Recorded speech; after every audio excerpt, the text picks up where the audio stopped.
nusprendžiate šitą? Tai iš tikrųjų man sunku.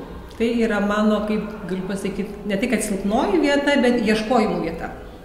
Ir iš tiesų tai yra sudėtingas dalykas ir vertinu be abejo pagal vaiką. Jeigu matau, kad vaikas iš tiesų pagal jo gebėjimus, jeigu žinau, kad jo vaizduotė nėra labai išlavėjusi, jisai, jo žodynas skurdokas ir jisai jau pateikia nors porą kažkokių tai perliukų, kažkokių minčių arba netradicinių kažkokių tai sakinio struktūra ilgesnė, kažkokia sudėtingesnė, jau man tai yra gerai, jau aš jo džiaugiuosi ir jau jisai žino, kad jau tai yra jo pasiekimas. Ir tarkim, ne tik kūrybinėme darbe, bet kokiam darbe vis tiek atspirties taškas yra pats vaikas. Negali vertinti vieno vaiko išmąstytas va tokias fantastinės mintis, jisai gali lietis pusvalandį ir pasakoti istorijas, o kitam užtenka kelių sakinių, bet jeigu tai yra įdomu, jeigu tai yra išmąstyta, išjausta, tai yra aukščiausias įvertinimas ir mes turim tokias pagyrimų knygutes, į kurias rašomės ir už 3 sakinius vaikai žino, kad tas vaikas nusipelno pagyrimo, netgi patys siūlo, o įrašykit jam, jisgi šitaip įdomiai sugalvojo. Parašykit jam žinutę, kad jisai labai šį kartą buvo sumanus. Tai va vėlgi, bet aš pati savo kaip mokytoja žinau, kad man čia yra dar kur dirbti ir kur galvoti. Nes iš tiesų tai yra labai subjektyvus dalykas, nes toks nepačiupinėjamas ir labai nėra tų pamatuojamų svertų. Tai vat aš pati intuityviai, kaip aš manyčiau, kad turėčiau daryti, tai darau vėlgi nuo vaiko atspirties, nuo vaiko gebėjimo ir jo pažangos. Ir koks būtų svarbiausias vertinimo kriterijus? Kiek netikėtai ir originaliai panaudota situacija ir raktiniai žodžiai. Netikėtai ir originaliai. Ar galima sutrumpinti į rizikos prisėmimą? Ar mes sutinkam? Taip, su tokia rizikos prisėmimą. Aš sutrumpinti parašysiu riziką. Reiškia, kad mokinys suvokė užduotį, suvirškino ir drįso rizikuoti. Drįso išbandyti ko nors naujo, ko nors kitokio, ko nors visiškai savitaus, kas ateina iš vidaus. Nuoseklumas, minčių dėsnis, kad tu įmanoma suprasti, kai jis nori to pasakyti. Nuosekliai reikšti savo mintis. Nuoseklumas. O tai ar struktūra įeina į tai, kad yra visas kūrinys nuoseklus, yra pradžia, yra konfliktas ir kulminacija. Tai rašom nuoseklumas.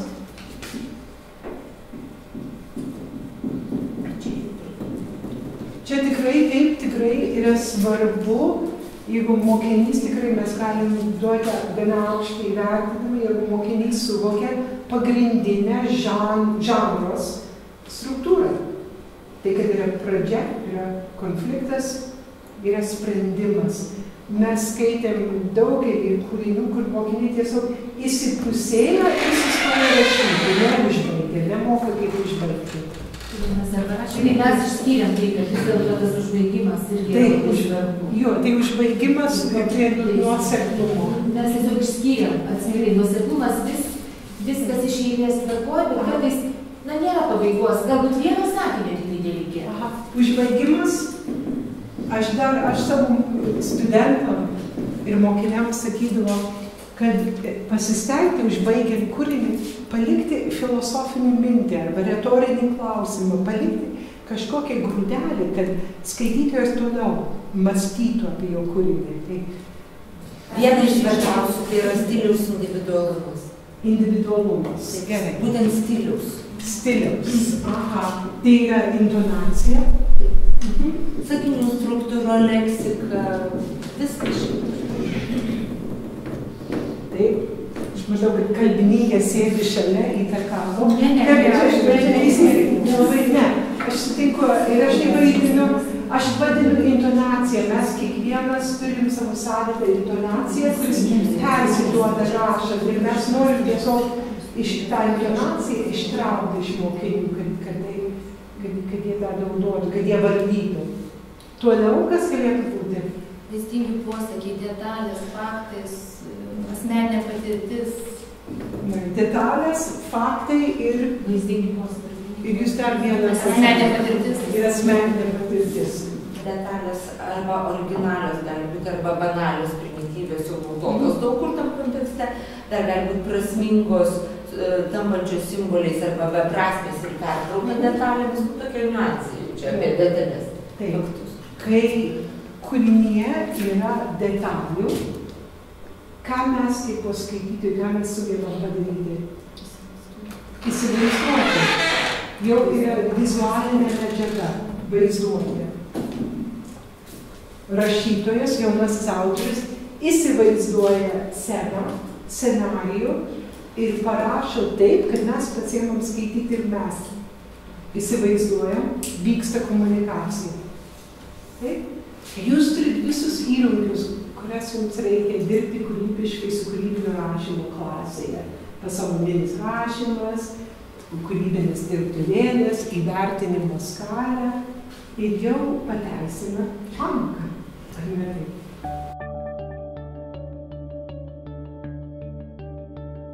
Visų pirma, tai yra, kurį iškart susitarėm iš anksto su vaikais, nes yra tas sausas vertinimas, kaip mes juokaujam, tai jau yra rašiniai, tekstų suvokimai ir dar kažkas. Tai jau mes tada taikom tam tikras taisyklės ir jau kūrybiškumų čia vietos nelabai yra.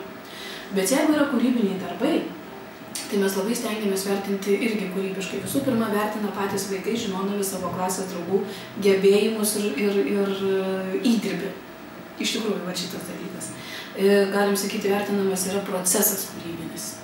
Tai va dėl to ir yra tam tikra vertinimo sistema, jie kaupia taškus. Todėl jie gali sau leisti, tie, kurie, kaip sakė, nelabai ten išsamiai atsako ar kažkaip, jie gali sau leisti jaustis drąsiai. Taškai yra už tam tikrus kūrybinius darbus, vat būtent už procesą, ir jie paskui yra konvertuojami į vieną ar kitą pažymį.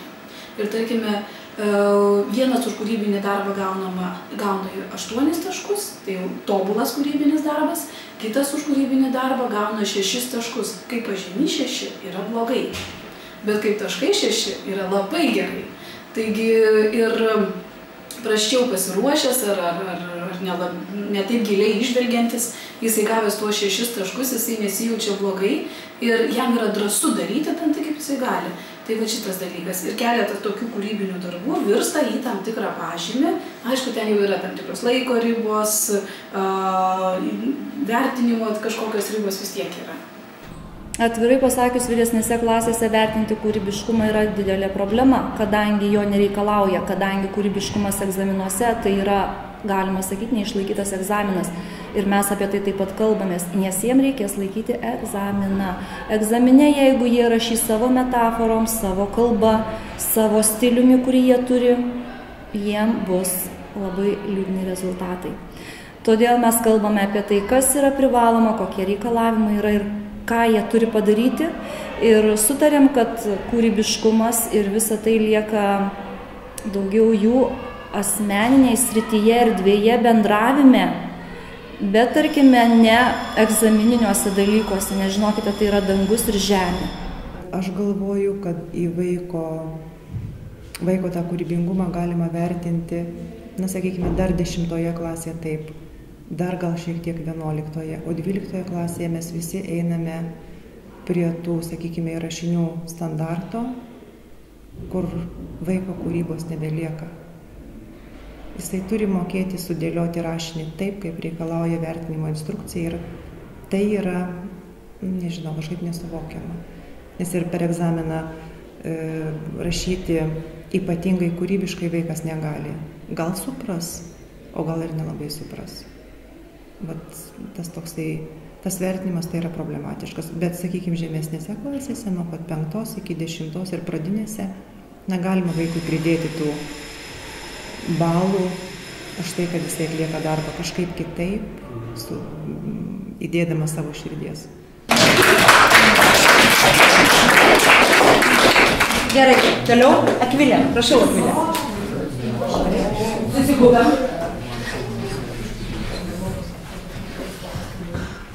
Nemaža dalis žmonių mano, kad šiandieninėme pasaulyje iniciatyvus ir veiklus žmogus yra svarbesnis už paklusnų vykdytoją. Tačiau diskutuojant šią temą, vertėtų pažvelgti ir į kitą galimybę. Kodėl nelaikome vykdytojo lygiai svarbiu? Gal jis nesvarbesnis? Ir kas būtų, jei šiandieninėme pasaulyje liktų vien lyderiai arba vien pasiekėjai? Pirmiausia, vertėtų prisiminti istoriją. Visi tironų valdymo atvejai ir visos revoliucijos turėjo vieną bendrą bruožą. Tai buvo vieno žmogaus iniciatyva, vykdoma 10 ar 1000 pasekėjų. Tokia santvarka galiojo tiek viduramžių karalystėse, tiek 20 amžiaus valstybėse, tiek dabar. Ir nešė tiek gero, tiek blogo. Tačiau net ir dabar nedidelė žmonių dalis supranta, kokią galią jie iš tikrųjų turi. Juk lyderis tik vienas pažeidžiamas žmogus. Prisiminkime pavyzdžiui antrąjį pasaulinį karą. Įsivaizduokime tokią situaciją. Vienu metu visiems, tiek civiliams, tiek nacių kariams, būtų kilusi mintis atsistoti ir paskelbti Adolfą Hitlerį bepročiu. Tokioje situacijoje Führeris būtų praradęs visą savo įtaką ir sulaikytas sekundę, kai visi jo pasiekėjai jį būtų paskelbę neteisiu. Tas pats galioja ir daugelį kitų situacijų, kaip ir nūdienos politikoje. Ir nors dabar įvairūs pažinčių ir paslapčių tinklai kiek komplikuoja situaciją, principas išlieka tas pats. Be pasiekėjų lyderio nebėra. Tačiau pasiekėjai nebenori tokiais būti. Dėl pagarbos stokos, maksimalistų nenoro pakeisti pasaulį ar minties, kad paprasto vykdytojo gyvenimas negali būti visavertis, jaunoji karta pradeda šitą vaidmenį šalintis. Dauguma nori būti menininkais. O pasaulis juda link to, kad vieną dieną į istorijos vadovėlius bus įtrauktas paskutinis daktaras, paskutinis ūkininkas, paskutinis santechnikas. Paprasti žmonės pradeda savęs nebegerbti, o dėl to naujoji karta pradeda galvoti, kad pilnavertį gyvenimą nugyvena tik tais muzikos žvaigždės. Kad stalius ar namų šeimininkė negali būti laimingi. Noriu būti kitoks, kaip ir visi kiti, pasakė Džonas Holas. Kai dauguma tampa lyderiais, tie lyderiai tampa nebesvarbus. Ir galiausiai klaidingiausia mintis, kurios vertėtų atsikratyti ir naujai, ir senosioms kartoms, yra ta, kad tik prezidentas gali pakeisti pasaulį. Yra nemažas žmonių, kurie tai supranta, tačiau dėja jie nesudaro didelės pasaulio dalies. Mat tam, kad jis suktųsi ir tobulėtų, dabar reikia daugiau paklusnių vykdytojų, nei naujų minčių kūrėjų. Tuo klausimas, kuris svarbesnis, iniciatyvus žmogus ar paklusnus vykdytojas ir skiriasi, kai kalbama apie šiuos laikus. Pakankamai pasimokėme iš istorijos. Puikus, protingi žmonės padėjo pamatus ir pradėjo darbus. Dabar tik vykdytojai gali tos darbus pabaigti. Didesnį įnašą į pasaulio keitimą daro žmogus įsirašęs tarnauti į taikos korpusą, negu įkūręs panašią organizaciją. Didesnį įtaką valstybės gyvenimui daro ne tas, kuris sukuria politinę partiją, bet žmogus, kuris kuri nors partiją remia. Pasaulis pasikeis į gerą, kai sugebėsime tinkamai įvertinti paprasto, paklusnaus vykdytojo svarbą visuomenėje. Sakiau vieną kartą, pasikartosiu ir vėl, nes tai iš tikrųjų yra svarbu. Be pasiekėjų nei lyderio, nei jokio tikslo nebelieka. Mes stebėjome oratorinio meno pamoką ir iš tikrųjų metodika nėra sugalvota mano pačios, čia yra mūsų visų kolegių lituanisčių. Mes tokias pamokas vedame nuo 5 iki 12 klasės kiekvienais metais prieš lietuvių kalbos savaitę. Mes esame nusprendę, kad vis dėlto šitų įgūdžių jiems labai reikia gyvenime ir jie tobulėja kiekvienais metais. Jie kiekvienais metais išklauso mažiausiai 30 kalbų. Jie analizuoja, jie išmoksta atpažinti argumentuotas kalbas, jie išmoksta patys kalbėti ir įrodinėti savo tiesą, jie išmoksta rinktis argumentus, jie išmoksta kritiškai žiūrėti tai, ką kalba žmogus ir kaip kalba. Tai mes vis dėlto, nors labai daug pamokų, tai, nes tik 3-4 kalbos per vieną pamoką suspėja pasakyti, o sako visi be išimties vaikai, mes darome tai kaip pamokas. Gerai, prašau vertinam. Turinys. Gerai, Kiprai. Prašau, Ugnė. Man buvo truputį per daug argumentų ir, kai jinai kalbėjo, pažiūrėjau, apie tą popierį, man norės kažkaip apibendrinimo vis dėlto. Taip, prašau. Man atrodo, iš tikrųjų, kad tu nesisprendi, kom tu tiki. Nes tu vienoj pastraipų tiki, kad čia yra įvertinti ir ugniagesių diena yra panašiai, o jau po kelių ten sakinių tu tiki, kad mes esame neįvertinti tie, kurie dirba ir aš nesupratau iš tikrųjų, ką tu apie tai manai. Žinau, kad tavo tema buvo tai, kad tie darbininkai yra dažniausiai neįvertinami, bet jie labai svarbus, bet tu to man neįrodai. Aš žinau, nes mes turim šnekėjimas. Sakai, jie yra nuvertinami, bet jie yra įvertinti. Tai čia buvo labai daug argumentų ir iš šito kalbos galėtų veikti galbūt dvi atskiras kaip kalbas, nes čia buvo visko daug, tokių apibendrinimų, tokių perminę buvo, čia kiekviena prie to, viskas tokio kaip ir gal nuoseklumo trūko ir tai labai staigiai eita dar lyg ir toks argumentas, kaip ir tai buvo, ir jis tik išrodė prie apibendrinimo, prie pabaigos visos nubitos kalbos, be jokio to argumento apibendrinimo buvo. Prašau, Akvilė. Porą dalykų.